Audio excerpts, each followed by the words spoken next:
fishing news is brought to you by Navionics, Okuma, Yozuri, Evinrude, Llama Glass, and the Star Island Yacht Club in Montauk, New York. The weather for the weekend is a warming trend. With the mild temperatures, however, there will be wind, so I don't think this is going to be a good weekend for a cod trip, but herring and freshwater are not out of the question. With the latest fishing report, let's check in with Senior Editor Fred Golofaro. Fred, please give us some good news. Hey, Tim. Yeah, to be honest with you, very little to report, especially as far as the cod fishing goes. Very few boats, very few trips being able to sail because of the weather. The last trips, other than one made by the Viking Fivestar on Monday, the last trips were back on December 27th. But there are some boats trying to get out whenever the weather cooperates. Speaking of the Fivestar, Captain Stephen Jr. said they had a charter for 5 guys on Monday. They put 35 cod on the boat, and he was encouraged. He said it seems to be when they do get out, there are more and more cod showing up around Block Island. So again, they're just hoping for a break from the weather. The Viking Star and the Fivestar are both sailing open on Wednesdays, Saturdays, and Sundays, and the Fivestar is available for charters also. Moving to the west, the Superhawk, he's sailing Fridays, Saturdays, and Sundays, weather permitting. The Laura Lee out of Captree, they're sailing weekends. Again, they weren't able to get out this past weekend, but they are sailing Saturdays and Sundays when possible. And then out of Sheepshead Bay, the Captain Dave, who did get out on the 27th and had a decent pick of fish back in December. They're sailing Fridays, Saturdays, and Sundays, also leaving the dock at 6 a.m. So those are your options if you want to go cod fishing. There's other than the cod, there are white perch, in the tidal creeks. That's something you can do this time of the year. Not getting any great reports, hearing mostly like picking a few fish. And there's a lot of different places you can do the perch fishing thing. I'll just name some to give you an idea. Mill Basin out of Jamaica Bay, Mill Basin Creek, Sanapog Creek in West Babylon, also known as Taco Bell Creek, Corey Creek, Carmen's River in Brookhaven, Carl's River in Babylon near the outflow of Argyle Lake, Browns River in Sayville, Otter Pond in Sag Harbor. That used to be a real good one when we had our offices out in Sag Harbor. I fished that a lot.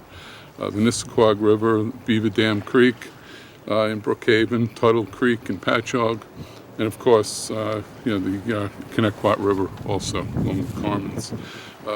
The key to the perch, ultralight tackle, no line heavy than 4-pound test, and you want to throw little 1/16 or 3/8 ounce jigs. Lead heads, you can tip them with a curly tail grub. The brighter colors work best, like chartreuse or pink. You can tip them with a night crawler, or you can go with marabou jigs of the same size. They work well on them also. But those are some of your options now. The other thing is herring. Herring fishing, again, remains very good way to the west. The Coney Island piers and Canarsie Pier, according to the folks at Bernie's Bait and Tackle, still holding strong with herring. Getting some reports from Magnolia Pier. Other places, very erratic, very scattered. Although I did hear that there were like 10 vehicles parked over near Green Island the other day, which tells me there's got to be something going on there if there's that many people there this time of the year. So those are pretty much the options, Tim, for now. Until next week, Fred Golofaro here for thefisherman.com. With the prediction of a windy weekend, you may want to prepare for a cod trip and make up some rigs. Click on the card above and check out Joey Leggio's video on tying a simple cod rig. Here's a list of the party boats that are sailing when the weather permits.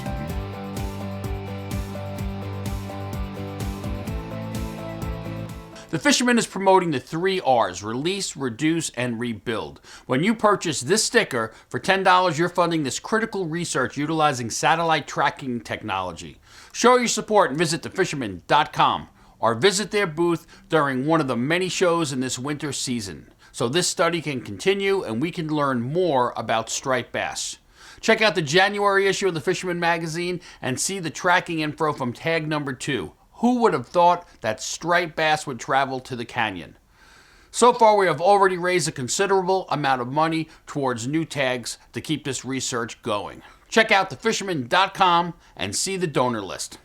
If you're going to the New York Boat Show, be sure to check out Sea Pro Boats powered by Suzuki, a quality fishing boat at an affordable price. Kale's Family Boating Center is the exclusive Long Island dealer, so check them out if you're at the show.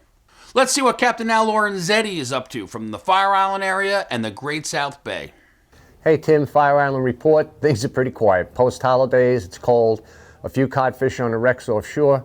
And, well, with the lack of action, I decided I'm out of here. I'm heading to San Diego, doing a long-range trip, going in for 16 days, and a lot of local guys are going on the trip too. So I'll be reporting back every couple of days, posting it up on skimmeroutdoors.com, and, you know, letting you know what's happening. And Tim will be posting some stuff up as well on Fisherman. And that's about it, man. Heading west. Another option this time of the year is to hit the sweet water when the lakes and ponds aren't frozen. That's what Chris Ludwig is doing around the Hempstead Lake region. Thanks, Tim. What's going on, guys? So this last week, it was all about freshwater, and I got on a really good pickerel bite for about 2 days. It seemed that the larger fish were a lot more fired up, and that worked out well for me. I broke my personal best twice, and it was a really good time. We were using about 3-inch paddle tails on 1/16 of an ounce Gamakatsu swim bait hooks. Just slow rolling them about 3-4 inches under the surface, and these fish will come up behind it and blow up on them. And these things attack it. They're like freshwater bluefish. So in January, I can't ask for more. I hope to see you guys out there and enjoy your week. It's fly tying season. With more, let's check in with Paul McCain from River Bay Outfitters. Hello, Tim. Here we are after the New Year's, and you know what? I'm already starting to dream of flowers blooming and the spring, where stripers are coming in the back bays and trout are rising up to the mayflies. But what I'm doing a lot now is actually I'm tying flies. We do a lot of classes. We do 5 classes a week, 10 weeks. That's 50 classes at River Bay Outfitters. This week we did 2 simple saltwater flies and 2 simple freshwater flies. The fly we did this week, this is Armand Silversides. Ray's fly. In freshwater, we did Morgan Lyle's simple bugger fly, and Ed Shank's minnow. Very simple flies. We call them guides flies. Now, on the fishing scene, unless you want to go out on the party boats and hit the cod, not much going on the salt. But in the freshwater, it's been fairly warm, so the ponds are open. And you know what? There are fish there. Just got to get out there. Guys fishing the Montauk Twin Ponds, they had fish. Over, I heard, even at the Mill Ponds, they've been catching some, especially the tidal water. They're starting to get some white perch. The rivers, the Connecticut is doing well. Carl's River is doing okay. Take a little ride up to the Manhasset in Connecticut. There are fish to be had. Just have to get out there when you can. Now, like I said, we do a lot of fly tying. You want to join us? Go to River Bay Outfitters and check out the schedules. Basically, we do 2 saltwater classes a week and 3 freshwater classes.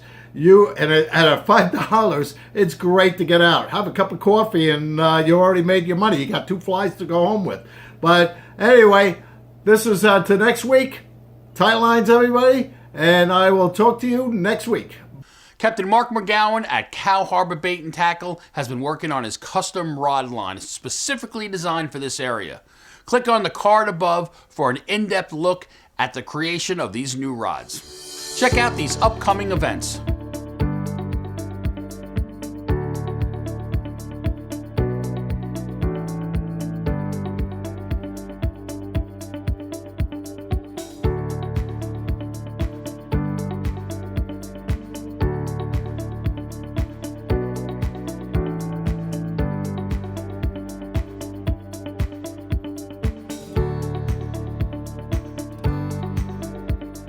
Remember, like our video, subscribe to our YouTube channel, and tap on the bell to be notified instantly when we post a new video on YouTube. And of course, be a subscriber to the Fisherman magazine to be part of the Dreamboat contest.